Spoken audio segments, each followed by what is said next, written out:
السلام علیکم۔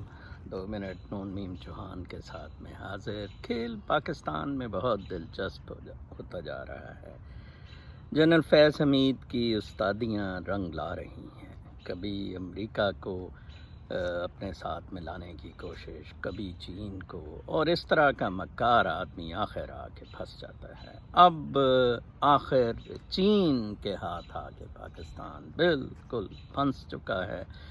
اب وہ سارے گندے مندے بدماشی غنڈہ گردی چین کروائے گا۔ چین ایک ایسا ملک ہے جو کسی کو اپنے ساتھ ملانے کے لیے پیسے نہیں دیتا، بلکہ وہ کھوپڑیوں کے مینار اس کو چاہیے ہوتے ہیں۔ جس طرح تیمور جب کوئی شہر فتح کرتا تھا تو وہ کھوپڑیوں کے مینار بناتا تھا۔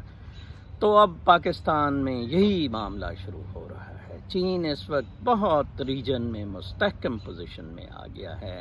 ہندوستان کو اس نے بالکل ٹائٹ کر دیا ہے۔ ایک طرف سے پاکستان اس کے ساتھ ہے، پھر نیپال، پھر بھوٹان، پھر برما، اور پھر نیچے سری لنکا۔ انڈیا کے لیے شکنجہ اس نے بالکل ٹائٹ کر دیا ہے۔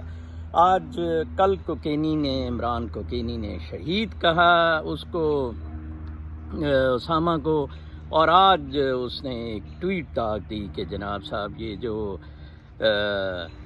اپنا انڈیا کے ہیومن ٹارچرز پہ آج ہیومن رائٹس ڈے پہ، واہ جی واہ، یہ آپ کو 15 دن پہلے نہیں یاد آئے جب آپ نے سیکیورٹی کونسل کے لیے ہندوستان کو ووٹ کیا؟ کمال کی منافقت، کمال کی بدماشی، کمال کی حرام زدگیاں میں اسے کہوں گا۔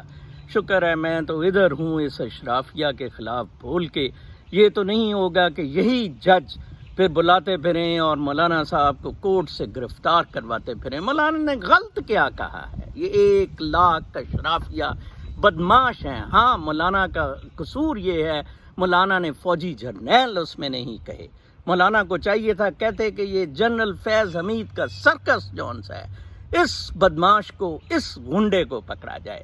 اب پاکستان گرے لسٹ میں بھی جائے گا، اب پاکستان ایران بن کے رہے گا، کوئی اسے نہیں روک سکے گا۔ چین اپنے مقاصد میں کامیاب ہو گیا ہے۔ میرے اگلے وی لاگ تک کے لیے آپ سے اجازت، اللہ نگہبان۔